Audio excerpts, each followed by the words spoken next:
പ്രിയപ്പെട്ട വിദ്യാർത്ഥികളെ, എല്ലാവർക്കും കൊമേഴ്സ് ഫോർ HSS യൂട്യൂബ് ചാനലിലെ പുതിയ ക്ലാസ്സിലേക്ക് സ്വാഗതം. ഇന്നത്തെ ക്ലാസ്സിൽ നമ്മൾ പഠിക്കുന്നത് ഒരു നോട്ട് ഫോർ പ്രോഫിറ്റ് ഓർഗനൈസേഷന്റെ ബാലൻസ് ഷീറ്റ് എങ്ങനെ തയ്യാറാക്കാം, ലാഭേച്ഛയില്ലാത്ത സ്ഥാപനത്തിന്റെ ബാക്കി പത്രം എങ്ങനെയാണ് തയ്യാറാക്കുന്നത് എന്നാണ് നമ്മൾ ക്ലാസ്സിൽ നമുക്ക് ചർച്ച ചെയ്യുന്നത്. എല്ലാവർക്കും ഒരിക്കൽ കൂടി ക്ലാസ്സിലേക്ക് സ്വാഗതം. ലാസ്റ്റ് ക്ലാസ്സിൽ നമ്മൾ financial statements of not for profit organisation, ലാഭേച്ഛയില്ലാത്ത സ്ഥാപനങ്ങളുടെ ധനകാര്യ പത്രികകൾ, അതിൽ പ്രധാനമായിട്ട് നമ്മൾ പറഞ്ഞത് ഒന്ന് റിസീറ്റ്സ് ആൻഡ് പേയ്മെന്റ്സ് അക്കൗണ്ട് ആണ്, രണ്ടാമത്തെ income and expenditure account, third one balance sheet. Receipts and payments അക്കൗണ്ടും ഇൻകം ആൻഡ് എക്സ്പെൻഡിച്ചർ അക്കൗണ്ടും നമ്മൾ കഴിഞ്ഞ ക്ലാസ്സുകളിൽ പഠിച്ചു കഴിഞ്ഞു. ഇന്നത്തെ ക്ലാസ്സിൽ നമ്മൾ balance sheet of not for profit organisation, ലാഭേച്ഛയില്ലാത്ത സ്ഥാപനങ്ങളുടെ ബാലൻസ് ഷീറ്റ് ബാക്കി പത്രം എങ്ങനെയാണ് തയ്യാറാക്കുന്നത്. നമുക്കറിയാം, balance sheet is prepared for ascertaining the financial position of the organisation. നമ്മൾ കഴിഞ്ഞ വർഷം പഠിച്ചതാണ് balance sheet. Balance sheet shows the financial position of A organisation. അപ്പോൾ ഒരു സ്ഥാപനത്തിന്റെ സാമ്പത്തിക നില അല്ലെങ്കിൽ സാമ്പത്തിക സ്ഥിതി കാണിക്കുന്നതിനുള്ള ഒരു സ്റ്റേറ്റ്മെന്റ് ആണ് balance sheet. It shows the balance of assets, liabilities and capital. നമുക്കറിയാം, കഴിഞ്ഞ വർഷം നമ്മൾ ഫസ്റ്റ് ഇയറിൽ പഠിച്ചതാണ് ബാലൻസ് ഷീറ്റ്. പ്രോഫിറ്റ് ഓർഗനൈസേഷൻ അല്ലെങ്കിൽ ബിസിനസ് ഓർഗനൈസേഷന്റെ ബാലൻസ് ഷീറ്റ് നമ്മൾ തയ്യാറാക്കാൻ പഠിച്ചിട്ട് അതേ രീതിയിൽ തന്നെയാണ് നോട്ട് ഫോർ പ്രോഫിറ്റ് ഓർഗനൈസേഷന്റെ ബാലൻസ് ഷീറ്റ് തയ്യാറാക്കുന്നത്. Which shows the financial position of the organisation. അപ്പോൾ ഒരു സ്ഥാപനത്തിന്റെ സാമ്പത്തിക സ്ഥിതി, അതായത് സാമ്പത്തികമായി നല്ല നിലയാണോ അല്ലെ മോശം നിലയാണോ എന്ന് കാണിക്കുന്നതിനുള്ള ഒരു സ്റ്റേറ്റ്മെന്റ് ആണ് balance sheet. It is not an account, it is a statement.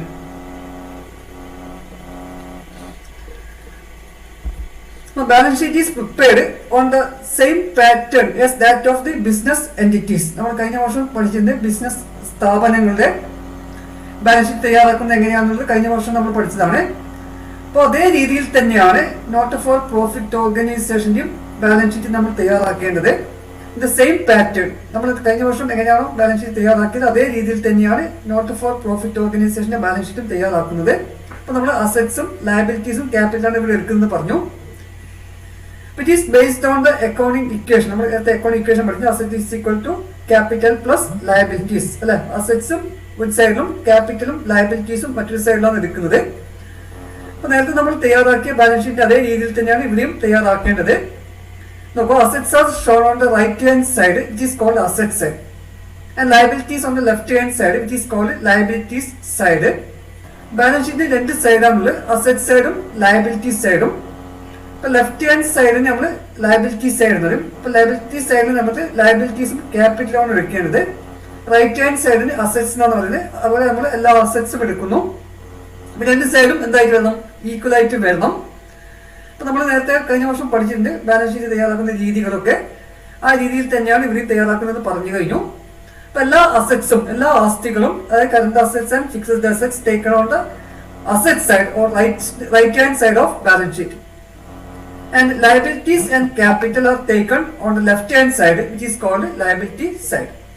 Next നോക്കുക, capital fund or general fund in the place of capital shown on the liability side. നമ്മൾ നേരത്തെ ബിസിനസ് സ്ഥാപനങ്ങളുടെ ബാലൻസ് ഷീറ്റ് തയ്യാറാക്കുമ്പോൾ capital ആണ് liability സൈഡിൽ എടുത്തിരുന്നത്.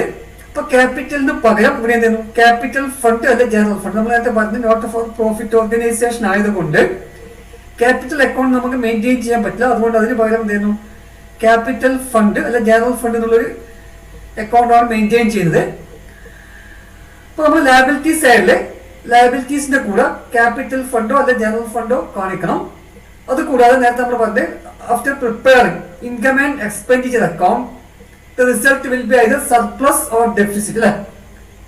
കഴിഞ്ഞ class നമ്മൾ പഠിച്ചത് ഇൻകം ആൻഡ് എക്സ്പെൻഡിച്ചർ അക്കൗണ്ട് തയ്യാറാക്കി കഴിഞ്ഞാൽ ഇൻകം ആണ് കൂടുതലെങ്കിൽ excess of income over expenditure is called surplus. അതുപോലെ എക്സ്പെൻഡിച്ചർ ആണ് കൂടുതലെങ്കിൽ excess of expenditure over income is called deficit. അപ്പൊ സർപ്ലസ് ആണെങ്കിൽ എന്ത് ചെയ്യണം, it is added to capital fund. Surplus capital fund കൂടെ ആഡ് ചെയ്യണം. Deficit ആണെങ്കിൽ deducted from the capital fund. After preparing income and expenditure account, if it is surplus, it will be added to capital fund. If it is deficit, then it will be deducted from the capital fund. അപ്പോൾ നമ്മൾ income and expenditure account തയ്യാറാക്കി കഴിഞ്ഞാൽ നമുക്ക് ലഭിക്കുന്നത് surplus ആണെങ്കിൽ, മിച്ചമാണെങ്കിൽ അത് എന്ത് ചെയ്യണം, ക്യാപിറ്റൽ ഫണ്ടിന്റെ കൂടെ ആഡ് ചെയ്യണം, അതിന്റെ കൂടെ ആഡ് ചെയ്യാം, കൂടണം. അതുപോലെ എന്ത് ചെയ്യാം, ഡെഫിസിറ്റ് ആണ്, കമ്മിയാണെങ്കിൽ ക്യാപിറ്റൽ ഫണ്ടിന്റെ അകത്ത് ലെസ് ചെയ്യണം. നെക്സ്റ്റ് നോക്കാം, capitalised items like legacies, entrance fee, life membership fees etcetera directly add to capital fund. അപ്പൊ നേരത്തെ നമ്മൾ പറഞ്ഞ റെസീറ്റ്സ് അല്ലെ, റെസീറ്റ്സ് ആൻഡ് പേയ്മെന്റ്സ് അക്കൗണ്ട് എടുത്തപ്പോൾ നമുക്ക് അതാണ് റെസീറ്റ്സ് ആയിട്ട് എടുക്കുകയാണെങ്കിൽ അവിടെ നമ്മൾ റവന്യൂ റെസീറ്റ്സും ക്യാപിറ്റൽ റെസീറ്റ്സും ഉണ്ട് പറഞ്ഞു. റവന്യൂ റെസീറ്റ്സ് നമ്മൾ എവിടെ എടുക്കുന്നത്, റവന്യൂ റെസീറ്റ്സ് എവിടെ എടുക്കും, ഒന്നുകൂടി പറഞ്ഞു, ഇൻകം സൈഡ് അല്ലെ. അപ്പൊ റവന്യൂ റെസീറ്റ്സ് നമ്മൾ ഇൻകം സൈഡിൽ എടുക്കുന്നു. അപ്പൊ അവിടെ എന്ത് ബാക്കി ക്യാപിറ്റൽ റെസീറ്റ്സ് ഉണ്ടാവും. അപ്പൊ ക്യാപിറ്റൽ റെസീറ്റ്സ് നമ്മൾ പറഞ്ഞതാണ് receipts which are not recurring in nature, repeat ചെയ്യാത്ത രീതിയിലുള്ള അല്ലെങ്കിൽ എന്താ സ്ഥിരമായിട്ട് ഉണ്ടാകാതെ ഉള്ള ഇൻകത്തിനെ നമ്മൾ റെസീറ്റ്സിനാണ് ക്യാപിറ്റൽ റെസീറ്റ്സ് എന്ന് പറയുന്നത്. അപ്പൊ ക്യാപിറ്റൽ റെസീറ്റ്സ് ഐറ്റംസ് ആണ് നമ്മൾ ലെഗസീസ് അല്ലെ. ലെഗസീസ് നമ്മൾ പറഞ്ഞു, ഒരാളുടെ വിൽപ്പത്ര പ്രകാരം ലഭിക്കുന്ന തുകയോ അല്ല വസ്തുക്കളെ നമ്മൾ ലെഗസി എന്ന് പറയുന്നത്. ചില സ്ഥാപനങ്ങളിൽ എപ്പോഴും ആളുകളെ എൻട്രൻസ് നമ്മൾ അഡ്മിറ്റ് ചെയ്യുന്നില്ല. ഇപ്പൊ എൻട്രൻസ് ഫീ ഒരു പ്രാവശ്യം മാത്രമേ ഉണ്ടാവും. അപ്പൊ അതുകൊണ്ട് നമ്മൾ ചിലപ്പോൾ അത് എന്തായിട്ട് എടുക്കാം, ക്യാപിറ്റൽ റെസീറ്റ് ആയിട്ട് എടുക്കാം. അതുപോലെ ലൈഫ് മെമ്പർഷിപ്പ് ഫീ, ലൈഫ് മെമ്പർഷിപ്പ് എന്ന ഒരു മെമ്പർ ഒരു പ്രാവശ്യം മാത്രമേ എടുക്കുകയുള്ളൂ. അപ്പൊ അതും എന്താണ് റിപ്പീറ്റിംഗ് നാച്ചർ ആയിരിക്കണമെന്നില്ല. അപ്പൊ അതും നമുക്ക് എന്ത് ചെയ്യാം, ക്യാപിറ്റൽ റെസീറ്റ്സ് ആയിട്ട് ചിലപ്പോൾ എടുക്കാം. അപ്പൊ നമ്മൾ എടുക്കുന്ന ഐറ്റംസ് ശ്രദ്ധിക്കാം, ക്യാപിറ്റൽ ഐറ്റംസ് ആണെങ്കിൽ, ക്യാപിറ്റൽ റെസീറ്റ്സ് ആണെങ്കിൽ അത് നമ്മൾ എന്ത് ചെയ്യണം, ക്യാപിറ്റൽ ഫണ്ടിന്റെ കൂടെ ആഡ് ചെയ്യണം മതി. അപ്പൊ ബാലൻസ് ഷീറ്റ് ചെയ്യുന്ന സമയത്ത് ക്യാപിറ്റൽ ഫണ്ടിന്റെ കൂടെ നമുക്ക് എന്ത് ചെയ്യാം, ഈ ക്യാപിറ്റൽ റെസീറ്റ്സ് ഐറ്റംസിൽ ക്യാപിറ്റൽ റെസീറ്റ്സ് ഒക്കെ നമ്മൾ ഒന്നിക്കൽ ബാലൻസ് ഷീറ്റിന്റെ ലയബിലിറ്റി സൈഡിൽ കാണിക്കണം, അല്ലെങ്കിൽ ക്യാപിറ്റൽ ഫണ്ട് കൂടെ ഡയറക്റ്റ് ആയിട്ട് ആഡ് ചെയ്തിട്ട് കാണിക്കാം. രണ്ട് രീതിയിൽ കാണിക്കുന്നത്, ചില സ്ഥലങ്ങളിൽ സെപ്പറേറ്റ് ആയിട്ട് കാണിക്കാം. അപ്പൊ ലെഗസീസ്, ലൈഫ് മെമ്പർഷിപ്പ് ഫീ അതുപോലൊക്കെ എന്താ ക്യാപിറ്റൽ റെസീറ്റ്സ് ആയിട്ട് ബാലൻസ് ഷീറ്റിന്റെ ലയബിലിറ്റി സൈഡിൽ കാണിക്കുന്നു, അല്ലെങ്കിൽ ക്യാപിറ്റൽ ഫണ്ട് കൂടെ ആഡ് ചെയ്തിട്ടും കാണിക്കാം. അപ്പൊ നമ്മൾ റെസീറ്റ്സ് ആൻഡ് പേയ്മെന്റ്സ് അക്കൗണ്ട് എടുത്തു കഴിഞ്ഞാൽ അതിൽ റവന്യൂ റെസീറ്റ്സ് നമ്മൾ ഇൻകത്തിനകത്ത് എടുക്കും അല്ലെ, ഇൻകം സൈഡിലാണ് എടുക്കുന്നത്. ഇൻകം ആൻഡ് എക്സ്പെൻഡിച്ചർ അക്കൗണ്ട് വരയ്ക്കുമ്പോൾ അതിന് ഇൻകം സൈഡിൽ എടുക്കുന്നു. അപ്പൊ അവിടെ നമ്മൾ റവന്യൂ റെസീറ്റ്സ് എടുത്തു കഴിഞ്ഞാൽ ക്യാപിറ്റൽ റെസീറ്റ്സ് ഉണ്ടാവും. ഈ ക്യാപിറ്റൽ റെസീറ്റ്സ് എന്ത് ചെയ്യണം, ബാലൻസ് ഷീറ്റിന്റെ ലയബിലിറ്റി സൈഡിൽ കാണിക്കണം, അല്ലെങ്കിൽ നമുക്ക് എന്ത് ചെയ്യാം, ക്യാപിറ്റൽ ഫണ്ട് കൂടെ ആഡ് ചെയ്യാം. ഇനി അതുപോലെ funds created for specific purpose, പ്രത്യേക ആവശ്യത്തിന് വേണ്ടി ചില ഫണ്ടുകൾ ക്രിയേറ്റ് ചെയ്യാം. Example building fund, sports fund etcetera on separately on the liability side. അത് നമ്മൾ എന്താണ് സെപ്പറേറ്റ് ആയിട്ട് കാണിക്കണം. ഇപ്പൊ ബിൽഡിങ്ങിന് വേണ്ടി ഒരു ഫണ്ട് റേസ് ചെയ്യുന്നു. അപ്പൊ നമ്മൾ ബിൽഡിങ്ങിന് വേണ്ടി ഫണ്ട് റേസ് ചെയ്തു, പക്ഷെ ഒരു വർഷം കൂടി ചിലപ്പോൾ നമുക്ക് ആ ബിൽഡിംഗ് കംപ്ലീറ്റ് ചെയ്യാൻ പറ്റില്ല അല്ലെ, ടൈം എടുക്കും, അതിന്റെ വർക്ക് ഒക്കെ കംപ്ലീറ്റ് ചെയ്തിട്ട് സമയം എടുക്കും. അപ്പൊ നമ്മൾ ചെലവഴിച്ച ബാക്കി എന്താ പൈസ, ഇപ്പൊ ഫോർ എക്സാമ്പിൾ ഇപ്പോൾ ഒരു 5 lakh rupees നമ്മൾ ബിൽഡിംഗ് ഫണ്ട് റേസ് ചെയ്തു ഇരിക്കാം. 5 lakh rupees building fund raise ചെയ്തു, അതിൽ നമ്മൾ 2 lakhs rupees ചെലവഴിച്ചു ഈ വർഷം. ഇനി ബാക്കി എത്രയുണ്ട്, 3 lakhs rupees ബാക്കിയുണ്ട് ഇരിക്കാം. അപ്പൊ 3 lakh rupees നമ്മൾ ഇവിടെ കാണിക്കണം, ബാലൻസ് ഷീറ്റിന്റെ ലയബിലിറ്റി സൈഡിൽ കാണിക്കണം. അപ്പൊ ചെലവഴിക്കുന്നതിനനുസരിച്ച് കുറഞ്ഞു വരും.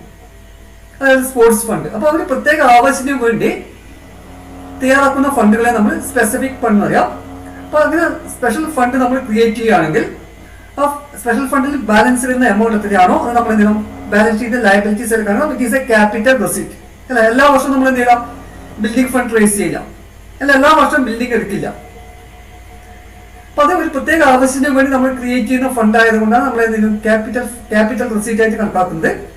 അപ്പൊ അങ്ങനെ പ്രത്യേകം ഒരു ആവശ്യത്തിന് വേണ്ടിയുള്ള ഫണ്ട് ക്രിയേറ്റ് ചെയ്യുകയാണെങ്കിൽ അതിൽ നിന്ന് ബാലൻസ് വരുന്ന ഓരോ വർഷം നമ്മൾ ആ ഫണ്ടിന്റെ അക്കൗണ്ട് തയ്യാറാക്കുമ്പോൾ, ഇപ്പം നേരത്തെ പറഞ്ഞ പോലെ 5 ലക്ഷം രൂപ നമ്മൾ ഫണ്ട് കളക്ട് ചെയ്തു, 2 ലക്ഷം രൂപ ചെലവഴിച്ചു, അപ്പൊ ബാക്കി 3 ലക്ഷം രൂപ ഉണ്ട്. ആ 3 ലക്ഷം രൂപ എന്ത് ചെയ്യണം, ബാലൻസ് ഷീറ്റിന്റെ ലയബിലിറ്റി സൈഡിൽ കാണിക്കുന്നു. Sometimes it becomes necessary to prepare balance sheet as at the beginning of the year in order to find out the opening balance of capital or general fund. അപ്പൊ ചില സമയങ്ങളിൽ നമുക്ക് ക്വസ്റ്റിനകത്ത് ക്യാപിറ്റൽ ഫണ്ട് അല്ല general fund തരില്ല. ക്വസ്റ്റിനകത്ത് എന്ത് ചെയ്യില്ല, capital fund അല്ല general fund തരില്ല. അതിന് പകരം എന്ത് ചെയ്യുന്നു, ഓപ്പണിംഗ് ഡേറ്റിലുള്ള അസെറ്റ്സും ലയബിലിറ്റീസും തരും. ഓപ്പണിംഗ് ഡേറ്റിലുള്ള അസെറ്റ്സും ലയബിലിറ്റീസും തരികയാണെങ്കിൽ നമുക്ക് എന്താവും, അപ്പൊ നമുക്കറിയാം assets minus liabilities equal to capital അല്ലെ, നമ്മൾ പഠിച്ചിട്ടുണ്ട്. അസെറ്റിനകത്ത് ലയബിലിറ്റീസ് മൈനസ് ചെയ്താൽ കിട്ടും, ക്യാപിറ്റൽ കിട്ടും അല്ലെ. ഇപ്പോൾ നമ്മളിവിടെ ക്യാപിറ്റലിന് പകരം എടുക്കുന്നത് ക്യാപിറ്റൽ ഫണ്ടാണ്. അപ്പൊ അങ്ങനെയാവും നമ്മൾ എന്ത് ചെയ്യണം, ഓപ്പണിംഗ് ഡേറ്റിലുള്ള ഒരു ബാലൻസ് ഷീറ്റ് തയ്യാറാക്കുന്നു. അപ്പൊ ഓപ്പണിംഗ് ഡേറ്റിലുള്ള ബാലൻസ് ഷീറ്റ് തയ്യാറാക്കുമ്പോൾ ഓപ്പണിംഗ് ഡേറ്റിൽ വരുന്ന എല്ലാ അസെറ്റ്സും നമ്മൾ അസെറ്റ് സൈഡിൽ എടുക്കാം. ഓപ്പണിംഗ് ഡേറ്റിലുള്ള ലയബിലിറ്റീസ് ഒക്കെ ലയബിലിറ്റി സൈഡിൽ കാണിക്കാം.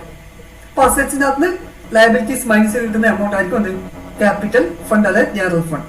ഈ രീതിയിൽ നമ്മൾ എന്ത് ചെയ്യണം, ചിലപ്പോൾ എന്ത് ചെയ്യേണ്ടി വരും, ഒരു ഓപ്പണിംഗ് ഡേറ്റുള്ള ബാലൻസ് ഷീറ്റ് തയ്യാറാക്കേണ്ടി വരും to find out the opening balance of capital fund.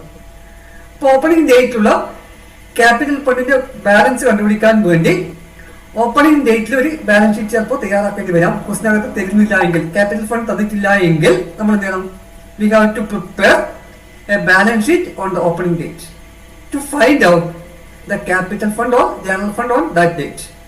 അപ്പോൾ നമ്മൾ അക്കൗണ്ടിംഗ് പീരീഡ് തുടങ്ങുന്ന ഡേറ്റില് ചിലപ്പോൾ ക്യാപിറ്റൽ ഫണ്ട് ക്വസ്റ്റിനകത്ത് തരുന്നില്ല എങ്കിൽ നമ്മൾ തന്നിരിക്കുന്ന അസറ്റ്സും ലയബിലിറ്റീസും വെച്ചുകൊണ്ട് നമ്മൾ എന്ത് ചെയ്യുന്നു, ഒരു ബാലൻസ് ഷീറ്റ് തയ്യാറാക്കുന്നു. അപ്പോൾ ബാലൻസ് ഷീറ്റ് തയ്യാറാക്കുമ്പോൾ നമ്മൾ നേരത്തെ പറഞ്ഞ എല്ലാ അസറ്റ്സും നമ്മൾ റൈറ്റ് ഹാൻഡ് സൈഡിൽ എടുക്കുന്നു, എല്ലാ ലയബിലിറ്റീസും ലെഫ്റ്റ് ഹാൻഡ് സൈഡിൽ ലയബിലിറ്റി സൈഡിൽ എടുക്കുന്നു. ഇനി അസറ്റ്സ് ടോട്ടൽ ചെയ്യാം. ടോട്ടൽ അസറ്റിനകത്ത് ടോട്ടൽ ലയബിലിറ്റീസ് മൈനസ് ചെയ്യുന്നു. ആ കിട്ടുന്ന എമൗണ്ട് നമ്മൾ ലയബിലിറ്റി സൈഡിൽ എഴുതാം. അപ്പോൾ നമ്മൾ ആ കിട്ടുന്ന എമൗണ്ട് നിങ്ങൾക്ക് ക്യാപിറ്റൽ ഫണ്ട് അല്ലെങ്കിൽ ജനറൽ ഫണ്ട് എഴുതും. ഈ രീതിയിൽ നമ്മൾ എന്ത് ചെയ്യാം, ചിലപ്പോൾ ഓപ്പണിംഗ് ബാലൻസ് ഷീറ്റും തയ്യാറാക്കേണ്ടി വരാം. ഇനി നോക്കാം preparation of balance sheet. Balance sheet തയ്യാറാക്കുന്നത് എങ്ങനെയാണ്? അപ്പൊ നമ്മൾ ആദ്യം പറഞ്ഞത് take the capital fund or general fund as per the opening balance sheet and add surplus or deduct deficit. നമ്മൾ എന്ത് ചെയ്യുന്നു, ഓപ്പണിംഗ് ബാലൻസ് ഷീറ്റ് അല്ലെ ഓപ്പണിംഗ് ഡേറ്റിലുള്ള ക്യാപിറ്റൽ ഫണ്ട് തന്നിട്ടുണ്ടാവും. അല്ല ഓപ്പണിംഗ് ഡേറ്റിലുള്ള ക്യാപിറ്റൽ ഫണ്ട് തന്നിട്ടുണ്ടെങ്കിൽ നമുക്ക് ആ ക്യാപിറ്റൽ ഫണ്ട് ഡയറക്റ്റ് ആയിട്ട് എടുക്കാം. ഇനി തരുന്നില്ലെങ്കിൽ നേരത്തെ പറഞ്ഞ പോലെ എന്ത് ചെയ്യാം, ഒരു ഓപ്പണിംഗ് ബാലൻസ് ഷീറ്റ് നമ്മൾ തയ്യാറാക്കുന്നു. ഓപ്പണിംഗ് ബാലൻസ് ഷീറ്റ് തയ്യാറാക്കി കഴിഞ്ഞാൽ നമുക്ക് കിട്ടും ഓപ്പണിംഗ് ഡേറ്റിലുള്ള ക്യാപിറ്റൽ ഫണ്ട് കിട്ടും. ആ ക്യാപിറ്റൽ ഫണ്ടിന്റെ കൂടെ എന്ത് ചെയ്യണം, നേരത്തെ നമ്മൾ തയ്യാറാക്കിയ income and expenditure account surplus ആണെങ്കിൽ ക്യാപിറ്റൽ ഫണ്ട് കൂടെ ആഡ് ചെയ്യാം. ഡെഫിസിറ്റ് ആണെങ്കിൽ ക്യാപിറ്റൽ ഫണ്ട് ലെസ് ചെയ്യാം ആദ്യം. അപ്പോൾ ക്യാപിറ്റൽ ഫണ്ട് എടുക്കുന്നു. സർപ്ലസ് ആണെങ്കിൽ ക്യാപിറ്റൽ ഫണ്ടിന്റെ കൂടെ ആഡ് ചെയ്യണം. ഡെഫിസിറ്റ് ആണെങ്കിൽ ക്യാപിറ്റൽ ഫണ്ടിന് ലെസ് ചെയ്യണം. Add capitalised items like entrance fee, legacies, life membership fee etcetera received during the year to the capital fund. അപ്പോൾ ആ വർഷം ലഭിച്ചിരിക്കുന്ന ക്യാപിറ്റൽ റിസീറ്റ്സ്, നമ്മൾ നേരത്തെ പറഞ്ഞു റവന്യൂ റിസീറ്റ്സ് എല്ലാം നമ്മൾ ഇൻകം അക്കൗണ്ടിൽ ഇൻകത്തിനകത്ത് എടുത്തു കഴിഞ്ഞു. ഇപ്പൊ റിസീറ്റ് സൈഡില് ക്യാപിറ്റൽ റിസീറ്റ്സ് ഉണ്ടെങ്കിൽ ഇത്രയും ക്യാപിറ്റൽ റിസീറ്റ്സ് ഒക്കെ നമുക്ക് ക്യാപിറ്റൽ ഫണ്ടിന്റെ കൂടെ ആഡ് ചെയ്യണം. അപ്പൊ ഇത് നമ്മൾ എക്സാമ്പിൾ പറഞ്ഞ ലെഗസീസ്, ലൈഫ് മെമ്പർഷിപ്പ് ഫീ ഇങ്ങനെയുള്ള ഐറ്റംസ് ഒക്കെ നമ്മൾ എന്ത് ചെയ്യുന്നു, ക്യാപിറ്റൽ ഫണ്ടിന്റെ കൂടെ ആഡ് ചെയ്യുന്നു. അപ്പൊ ക്യാപിറ്റൽ റിസീറ്റ്സ് എല്ലാം ക്യാപിറ്റൽ ഫണ്ടിന്റെ കൂടെ ആഡ് ചെയ്യാം. ഇപ്പൊ രണ്ട് രീതിയിൽ ഞാൻ പറഞ്ഞു, നേരത്തെ പറഞ്ഞു രണ്ട് രീതിയിൽ കാണിക്കാം. ഒന്ന് ക്യാപിറ്റൽ ഫണ്ടിന്റെ കൂടെ ആഡ് ചെയ്യാം, അല്ലെങ്കിൽ നമുക്ക് എന്ത് ചെയ്യാം, സെപ്പറേറ്റ് ആയിട്ട് ബാലൻസ് ഷീറ്റ് ലയബിലിറ്റി സൈഡിൽ കാണിക്കുന്നതിന് കുഴപ്പമില്ല. ചില പ്രോബ്ലത്തിനകത്താണ് ചെയ്ത് കാണുന്നുണ്ട്. ഇപ്പൊ ക്ലിയർ ആണല്ലോ. Capital receipts balance sheet liability സൈഡിലാണ് എടുക്കേണ്ടത്. ക്യാപിറ്റൽ റെസീറ്റ്സ് എവിടെ എടുക്കണം, ബാലൻസ് ഷീറ്റിന്റെ ലയബിലിറ്റി സൈഡിൽ. Take all fixed assets with additions after charging depreciation on asset side. എല്ലാ അസറ്റ്സും എന്ത് ചെയ്യണം, എല്ലാ ഫിക്സഡ് അസറ്റ്സും, അപ്പൊ എല്ലാ സ്ഥിര ആസ്തികളും ബാലൻസ് ഷീറ്റ് അസറ്റ് സൈഡിലാണ് എടുക്കേണ്ടത്. അപ്പൊ നമുക്ക് ചില ക്വസ്റ്റിനകത്ത് ശ്രദ്ധിക്കേണ്ടത്, ചില ക്വസ്റ്റിനകത്ത് നമുക്ക് ഓപ്പണിംഗ് ഡേറ്റിൽ ഒരു അസറ്റ് തന്നിട്ടുണ്ടാവും. ഫോർ എക്സാമ്പിൾ ഇപ്പം ഫർണിച്ചർ, ഓപ്പണിംഗ് ഡേറ്റ് തന്നിട്ടുണ്ടാവും, ഒരു ഫർണിച്ചർ തന്നിട്ടുണ്ടാവും. അത് കൂടാതെ പേയ്മെന്റ് സൈഡിൽ ചിലപ്പോൾ പർച്ചേസ് ഓഫ് ഫർണിച്ചർ ഉണ്ടാവും. അപ്പൊ നമ്മൾ എന്ത് ചെയ്യണം, ഈ ഓപ്പണിംഗ് ഡേറ്റിലുള്ള ഫർണിച്ചറിന്റെ കൂടെ പേയ്മെന്റ് സൈഡിലുള്ള പർച്ചേസ് ഓഫ് ഫർണിച്ചർ കൂടി ആഡ് ചെയ്യണം. ഇത് അതിനകത്ത് എന്ത് ചെയ്യണം, ഡിപ്രീസിയേഷൻ ലെസ് ആയിട്ടുള്ള എമൗണ്ട് ആണ് ഇവിടെ കാണിക്കാം, ബാലൻസ് ഷീറ്റിന്റെ അസറ്റ് സൈഡിൽ കാണിക്കാം. അപ്പൊ നമ്മൾ ശ്രദ്ധിക്കണം, നമ്മൾ അസറ്റ്സ് പുതുതായിട്ട് വാങ്ങിച്ചത് ആ വർഷം പുതിയ അസറ്റ് വാങ്ങിച്ചിട്ടുണ്ടോ നമുക്ക് എവിടെ നിന്ന് കാണാൻ പറ്റും, നമ്മൾ receipts and payments account payment സൈഡിൽ നോക്കിക്കഴിഞ്ഞാൽ നമുക്ക് മനസ്സിലാവും. അവിടെ പർച്ചേസ് ഓഫ് അസറ്റ് പറയും, purchase of furniture, purchase of books, കഴിഞ്ഞ പ്രോബ്ലം ചെയ്തപ്പോൾ നമ്മൾ കണ്ടു പർച്ചേസ് ഓഫ് ബുക്സ്. അപ്പൊ അങ്ങനെയുള്ള ഐറ്റംസ് കാണാം. അപ്പൊ അങ്ങനെയുള്ള ഐറ്റംസ് വന്നു കഴിഞ്ഞാൽ അത് നമ്മൾ മനസ്സിലാക്കുന്നത് അസറ്റ്. അപ്പൊ അങ്ങനെ നമ്മൾ വരുമ്പോൾ ഓപ്പണിംഗ് ഡേറ്റിൽ ആ അസറ്റ് ഉണ്ടെങ്കിൽ അതിന്റെ കൂടെ ചെയ്യണം, നമ്മൾ വാങ്ങിച്ച അസറ്റിന്റെ കൂടി അതിന്റെ കൂടെ ആഡ് ചെയ്യണം. എന്നിട്ട് അതിനകത്ത് ഡിപ്രീസിയേഷൻ ചാർജ് ചെയ്യാൻ പറ്റും. ഡിപ്രീസിയേഷൻ ലെസ് ആയിട്ട് വരുന്ന എമൗണ്ട് ആണ് ബാലൻസ് ഷീറ്റിന്റെ അസറ്റ് സൈഡിൽ കാണിക്കേണ്ടത്. നെക്സ്റ്റ് നോക്കാം. അപ്പൊ നമ്മൾ compare the receipts and payments account with income and expenditure account to find out assets like. അപ്പൊ ചില അസറ്റ്സ് നമുക്ക് കണ്ടുപിടിക്കേണ്ടി വരും. ചില അസറ്റ്സ് നമ്മൾ കണ്ടുപിടിക്കാൻ വേണ്ടി നമ്മൾ എന്ത് ചെയ്യുന്നു, റിസീറ്റ്സ് ആൻഡ് പേയ്മെന്റ്സ് അക്കൗണ്ടും ഇൻകം ആൻഡ് എക്സ്പെൻഡിച്ചർ അക്കൗണ്ടും തമ്മിൽ കമ്പയർ ചെയ്യാം. അപ്പൊ അങ്ങനെ income due but not received, income നമുക്ക് കിട്ടിയില്ല, ഇൻകം കിട്ടാണ്ട്. സബ്സ്ക്രിപ്ഷൻ ഔട്ട്സ്റ്റാൻഡിങ്, എക്സാമ്പിൾ ഇട്ട് നമുക്ക് സബ്സ്ക്രിപ്ഷൻ ഔട്ട്സ്റ്റാൻഡിങ് അല്ല, ഈ വർഷം അവസാനം ചില ആളുകൾ എന്ത് ചെയ്തില്ല, ചില മെമ്പേഴ്സ് സബ്സ്ക്രിപ്ഷൻ തന്നില്ല, അവർ ഈ വർഷം തരേണ്ടതാണ് പക്ഷെ തന്നില്ല. അപ്പൊ ഇപ്പൊ കിട്ടാനുള്ളത് കൊണ്ട് നമുക്ക് എന്താ അറിയാം, അതെന്തായിട്ട് വരും, അസറ്റ് അല്ലേ. അപ്പൊ നമ്മൾ എന്ത് ചെയ്യണം, income due but not received എവിടെ കാണിക്കണം, അസറ്റ് സൈഡിൽ കാണിക്കണം. അതുപോലെ അടുത്തത് പ്രീപെയ്ഡ് എക്സ്പെൻസ്. ചില എക്സ്പെൻസ് നമ്മൾ എന്ത് ചെയ്യാം, മുൻകൂട്ടി അടക്കാം അല്ലെ. അപ്പൊ ചില എക്സ്പെൻസുകൾ മുൻകൂട്ടി പേ ചെയ്യാം. അപ്പൊ മുൻകൂട്ടി പേ ചെയ്യുകയാണെങ്കിൽ അതും എന്തായി കണക്കാക്കണം, അസറ്റ് ഓർ ലയബിലിറ്റി. അസറ്റ് ഇതൊക്കെ നമ്മൾ കഴിഞ്ഞ വർഷം പഠിച്ചതാണ്, അതേ രീതിയാണ് ഇവിടെ തുടരുന്നത്. കഴിഞ്ഞ ഫസ്റ്റ് ഇയറിൽ നമ്മൾ ഫൈനാൻഷ്യൽ സ്റ്റേറ്റ്മെന്റ്സ് തയ്യാറാക്കുമ്പോൾ ഇതൊക്കെ പഠിച്ചിട്ടുണ്ട്. ആ ഒരു രീതി തന്നെയാണ് ഇവിടെയും വരുന്നത്. പിന്നെ അതുപോലെ stock of consumable items like stationery, ചിലപ്പോൾ stock of stationery, stock of sports materials, ഇങ്ങനെയൊക്കെ വരാം. അപ്പൊ കഴിഞ്ഞ വർഷം വാങ്ങിച്ചു, അത് നമ്മൾ കംപ്ലീറ്റ് ഉപയോഗിച്ചില്ല, കുറച്ച് ബാക്കിയുണ്ട്. അപ്പൊ സ്റ്റേഷനറി ഐറ്റംസ് വാങ്ങിച്ചു, കുറെ സ്റ്റേഷനറി ഐറ്റംസ് വാങ്ങിച്ചു, കംപ്ലീറ്റ് ഉപയോഗിച്ചില്ല, കുറച്ചവിടെ ബാക്കി വന്നു. അപ്പൊ നമ്മൾ എന്തായിട്ട് കണക്കാക്കാം, അത് നമ്മൾ എപ്പോൾ എടുക്കും, അടുത്ത വർഷം അത് ഉപയോഗിക്കാമല്ലോ. ഈ സ്റ്റേഷനറി നമുക്ക് എന്ത് ചെയ്യാം, അടുത്ത വർഷം ഉപയോഗിക്കാം അല്ലെ. അപ്പൊ അതുകൊണ്ട് നമ്മൾ എന്തായിട്ട് കണക്കാക്കുന്നത്, അസറ്റ്, അത് നമുക്ക് എന്തായിട്ട് കണക്കാക്കാം, അസറ്റ് ആയിട്ട് കണക്കാക്കാം. അപ്പൊ ആ ക്ലോസിംഗ് സ്റ്റോക്ക് വരികയാണെങ്കിൽ അത് നമ്മൾ ഇവിടെ കാണിക്കണം, ബാലൻസ് ഷീറ്റിന്റെ അസറ്റ് സൈഡിൽ കാണിക്കണം. Closing balance of cash in hand and cash at bank, അത് നമുക്കറിയാം അല്ലെ. ക്യാഷ് ഇൻ ഹാൻഡും ക്യാഷ് അറ്റ് ബാങ്ക് അത് എവിടുന്ന് കിട്ടുക, നമ്മൾ റെസീറ്റ്സ് ആൻഡ് പേയ്മെന്റ്സ് അക്കൗണ്ട് ഇല്ലേ, റെസീറ്റ്സ് ആൻഡ് പേയ്മെന്റ്സ് അക്കൗണ്ടിന്റെ എവിടെയുണ്ടാവും, ഡെബിറ്റ് സൈഡിൽ ഓപ്പണിംഗ് ബാലൻസും ക്രെഡിറ്റ് സൈഡിൽ ക്ലോസിംഗ് ബാലൻസ് ഉണ്ടാവും അല്ലെ. അപ്പൊ നമ്മൾ റെസീറ്റ്സ് ആൻഡ് പേയ്മെന്റ്സ് അക്കൗണ്ട് എടുത്തത് നമ്മൾ ആദ്യം പറഞ്ഞത് ഇൻകം ആൻഡ് എക്സ്പെൻസ് അക്കൗണ്ട് തയ്യാറാക്കാൻ നമ്മൾ പറഞ്ഞത് ഓപ്പണിംഗ് ബാലൻസും ക്ലോസിംഗ് ബാലൻസും എടുക്കാൻ പാടാന്ന് പറഞ്ഞത് അല്ലെ. എന്തുകൊണ്ടാണ്, അത് അസറ്റ്സ് ആണ്. അപ്പൊ ഓപ്പണിംഗ് ഡേറ്റിൽ ഓപ്പണിംഗ് അസറ്റ് ആണ്, ക്ലോസിംഗ് ഡേറ്റിൽ ക്ലോസിംഗ് അസറ്റ് ആണ്.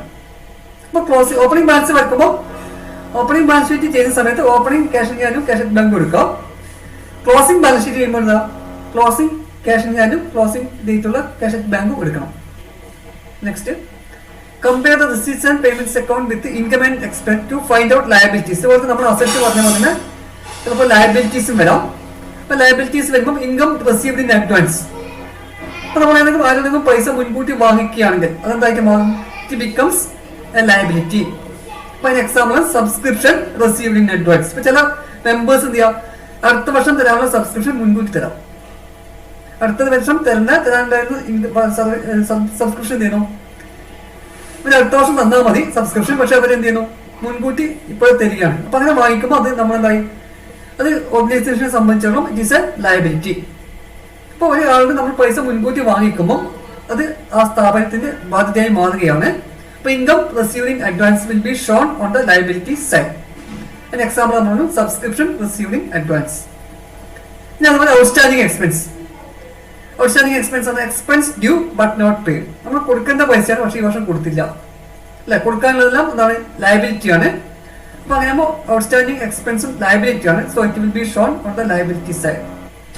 അപ്പൊ നമ്മൾ ഇത് ബാലൻസ് ഷീറ്റ് ചെയ്യുന്ന സമയത്ത് ശ്രദ്ധിക്കാം, അസറ്റ് സൈഡിൽ വരുന്ന പ്രധാനപ്പെട്ട ഐറ്റം ഒന്ന് cash in hand, cash at bank, പിന്നെ അതുപോലെ ഔട്ട്സ്റ്റാൻഡിംഗ് ഇൻകം. നമ്മൾ നേരത്തെ പറഞ്ഞു income due but not received. അതുപോലെ പ്രീപെയ്ഡ് എക്സ്പെൻസ്. പ്രീപെയ്ഡ് എക്സ്പെൻസ് ഇപ്പം സാലറി പെയ്ഡ് ഇൻ അഡ്വാൻസ് അല്ലെ, പ്രീപെയ്ഡ് സാലറി, പ്രീപെയ്ഡ് റെന്റ്, അതൊക്കെ വരാം. അത് പിന്നെ ഔട്ട്സ്റ്റാൻഡിംഗ് ഇൻകം എന്ന് പറയുമ്പോൾ സബ്സ്ക്രിപ്ഷൻ ഔട്ട്സ്റ്റാൻഡിംഗ്.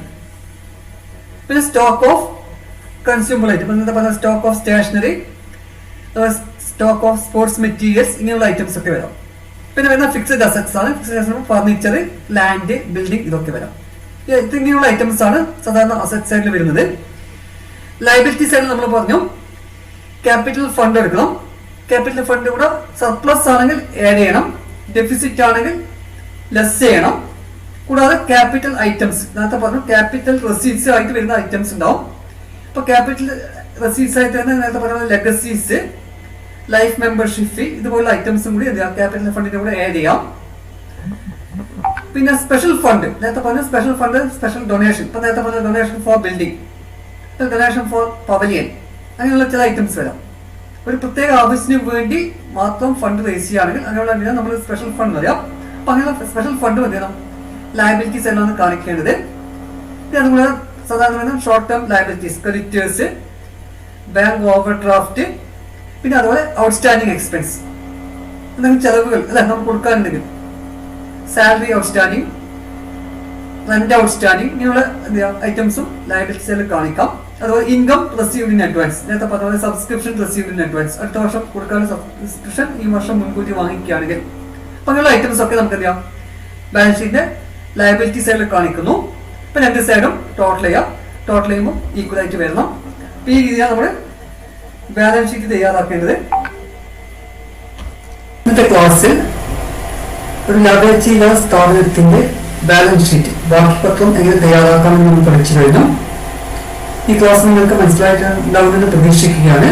ക്ലാസ് ഇഷ്ടപ്പെടുകയാണെങ്കിൽ നിങ്ങൾ തീർച്ചയായും ഷെയർ ചെയ്യണം, ലൈക്ക് ചെയ്യണം, അതുപോലെ സബ്സ്ക്രൈബ് ചെയ്യണം. Okay, thank you.